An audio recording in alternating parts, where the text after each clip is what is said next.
Hello बच्चों, आज पुनः आप लोगों का स्वागत है हमारे यूट्यूब चैनल सीएन क्लासेस पर। और आज हम लोग समझने वाले हैं लैटिट्यूड। और लैटिट्यूड में हम लोग समझेंगे equator, Tropic of Cancer, Tropic of Capricorn, Arctic Circle और अंटार्कटिक सर्कल और इनके वैल्यूज। सबसे पहले समझते हैं कि लैटिट्यूड है क्या। तो जो लैटिट्यूड है, अगर आप देखेंगे तो ये ठीक बीच से शुरू होती है। ठीक है, तो सबसे पहले तो हम ये देखें कि जो हमारा पृथ्वी है, ये पृथ्वी किस प्रकार से घूमती है। तो ये है पृथ्वी का घूमने का डायरेक्शन, जो कि पश्चिम से पूरब की तरफ है। ये सबसे इम्पोर्टेंट है इस बात को समझने के लिए कि लैटिट्यूड जो है वो किस प्रकार से है।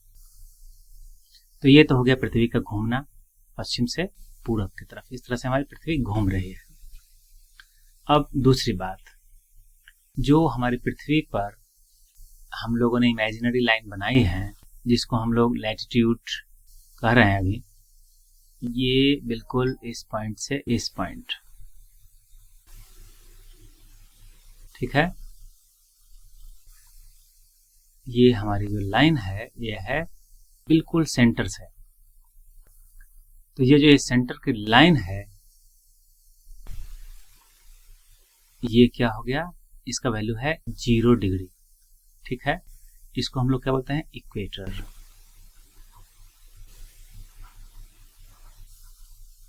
ठीक है, और ऊपर का जो हिस्सा हो गया ये क्या हो गया, नॉर्दर्न हेमिस्फीयर।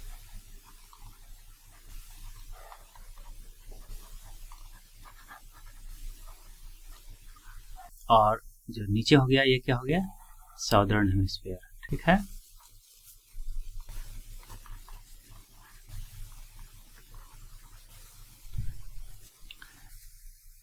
अब चूंकि ये पृथ्वी घूम रही थी जैसा अभी हम लोगों ने देखा, तो इस पृथ्वी के घूमने का जो एक एक्सिस है, अगर हम उसकी बात करेंगे तो ये इस पॉइंट से इस पॉइंट पर बिल्कुल इस तरीके से स्थित है। ये हो गया इसका एक्सिस। ठीक है, तो ये 0 डिग्री का इक्वेटर। अब जब पृथ्वी घूमती है तो जो इक्वेटर है, ये चूंकि इमेजिनरी लाइन है चारों तरफ और पृथ्वी को 2 बराबर भागों में बांटती है, इसका वैल्यू 0 डिग्री है। दूसरा जो इम्पोर्टेंट लैटिट्यूड है वो इसके पैरेलल, सारे जितने भी होंगे ये इसके पैरेलल होंगे और इससे दूर होते हुए होंगे। तो सबसे बड़ी जो लैटिट्यूड है वो कौन सी हो गई, 0 डिग्री। इसके बाद जैसे जैसे हम आगे की तरफ बढ़ेंगे तो जो लैटिट्यूड्स होंगी वो छोटी होती जाएंगी। जैसे अगर हम यहाँ से एक लैटिट्यूड खींचना चाहें,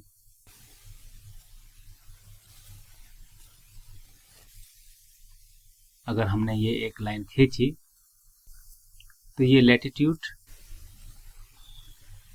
पैरेलल है लेकिन इसकी तुलना में छोटी है।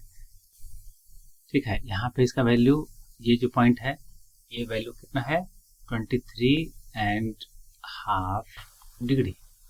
ठीक है, इसी लाइन को जो 23.5 डिग्री नॉर्थ में है, ये नॉर्दर्न हेमिस्फीयर है तो ये नॉर्थ हो जाएगा। इसका नाम है ट्रॉपिक ऑफ कैंसर। ये है ट्रॉपिक ऑफ कैंसर। ठीक है, 23.5 डिग्री नॉर्थ। इसी के पैरेलल में साउदर्न हेमिस्फीयर में भी एक लाइन हम ड्रॉ कर सकते हैं।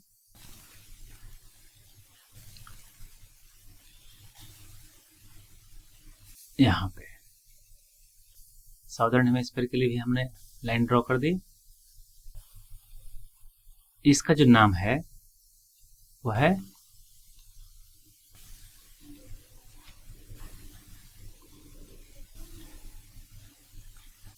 Tropic of Capricorn.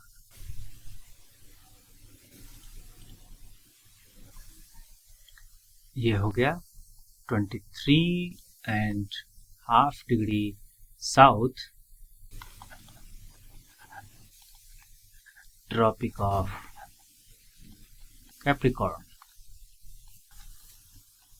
ठीक है, हिंदी में ट्रॉपिक ऑफ कैंसर को कर्क रेखा और ट्रॉपिक ऑफ कैप्रिकॉर्न को मकर रेखा कहते हैं। ठीक है, ये 3 लाइन हम लोगों ने समझ ली है। इसके बाद भी 2 और लाइन दोनों साइड में एक एक इम्पोर्टेंट है। यहाँ पे जो अगला इम्पोर्टेंट लाइन है वो है 66.5 डिग्री।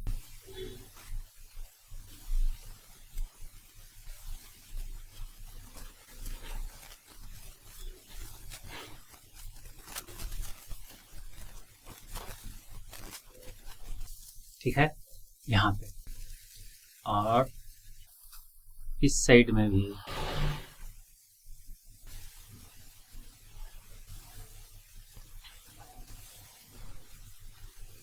ये सदर्न हेमिस्फीयर की तरफ 66.5 degree, 66.5 degree north and 66.5 degree south.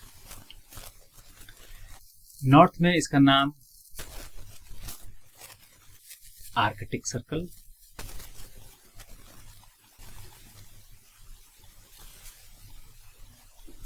और साउथ में इसका नाम अंटार्कटिक सर्कल है।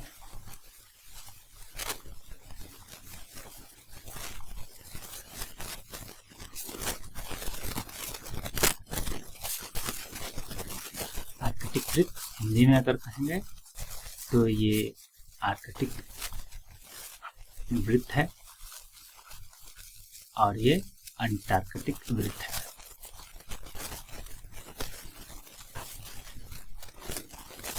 ठीक है, इसके अलावे अब 2 पॉइंट्स बन रहे हैं, देख सकते हैं यहाँ पे एक पॉइंट और इस पॉइंट पर दूसरा पॉइंट।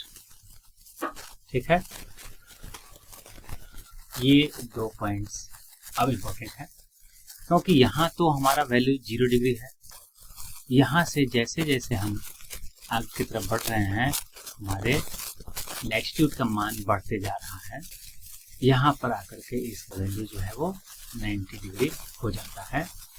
तो ये 90 डिग्री जो है ये नॉर्थ में है, तो इसको हम लोग बोलते हैं नॉर्थ पोल। और यहाँ भी 90 डिग्री है लेकिन ये साउथ में है, तो ये कौन सा है पॉइंट, साउथ पोल। तो नॉर्थ पोल और साउथ पोल का वैल्यू कितना होता है 90 डिग्री, जो कि एक डॉट के बराबर है। ठीक है, एक पॉइंट पर ये स्थित है। तो यहाँ पे अब क्या क्या जानने की जरूरत है। ये जो इक्वेटर है ये सबसे लंबा लाइन है, बाकी सभी लाइनें इससे छोटी होती हैं। इक्वेटर एक सिंगल लाइन होती है, बाकी सब 2 होते हैं। इक्वेटर के अलावे 1 डिग्री लैटिट्यूड का वैल्यू 111 किलोमीटर होता है, पैरेलल ही होती है, इक्वेटर के ही पैरेलल होती है। तो ये फैक्ट्स हैं जो आपको याद रखने की जरूरत है। अब हमको यह समझना है कि 23.5 डिग्री की लाइन ही क्यों है। तो इसको समझने के लिए आप सिंपल सा इतना समझें कि हमारी पृथ्वी 23.5 डिग्री से झुकी हुई है, जिसकी वजह से सूरज की सीधी किरण जो डायरेक्ट सनलाइट है वो अलग अलग समय में अलग अलग स्थान पर पड़ती है, जिसका रेंज 23.5 डिग्री नॉर्थ से लेकर के 23.5 डिग्री साउथ तक होता है। मतलब कभी सूरज की सीधी किरण इस पॉइंट पर होती है तो कभी सूरज की किरण सीधी इस पॉइंट तक होती है। इस प्रकार से इस पूरे रेंज के हिसाब से 23.5 डिग्री के स्थिति को रखा गया है। उसी प्रकार से जो ये 66.5 डिग्री का जो डिफरेंस यहाँ पे बनाया गया है 66 डिग्री, ये 66.5 डिग्री इसलिए है क्योंकि इस लाइन के ऊपर की जो एरिया है यहाँ 6 महीने दिन और 6 महीने रात की स्थिति होती है। ये नॉर्दर्न हेमिस्फीयर में भी और साउदर्न हेमिस्फीयर में भी दोनों तरफ लागू होता है। इसलिए इस एरिया को हम लोग आर्कटिक सर्कल और नॉर्दर्न हेमिस्फीयर में और साउदर्न हेमिस्फीयर में अंटार्कटिक सर्कल कहते हैं। तो ये हमारे लिए इम्पोर्टेंट कुछ चीज़ें हो गई लैटिट्यूड से रिलेटेड। तो आप निश्चित रूप से इसे याद रखेंगे तो ये आपके लिए आसानी हो जाएगी। तो इस प्रकार से आपने लैटिट्यूड को समझा। अगले क्लास में हम लोग लॉन्गिट्यूड के लिए भी इसको देखेंगे और वहाँ पे हम लोग टाइम कैसे कैलकुलेट करते हैं उसको भी समझेंगे कि 0 डिग्री जो लॉन्गिट्यूड है ये तो ग्रीनविच टाइम हो जाता है, लेकिन और दूसरे क्षेत्रों के लिए टाइम का कैलकुलेशन कैसे करते हैं या समय पर समय की गणना, पृथ्वी पर समय की गणना कैसे करते हैं, इस बात को उसमें समझेंगे। तो अगले वीडियो में भी हमारे साथ बने रहिएगा। उसके लिए हमारा चैनल सब्सक्राइब कर लें और अपने दोस्तों को भी शेयर करें ताकि उन्हें भी चीज़ों को समझने में आसानी हो। धन्यवाद।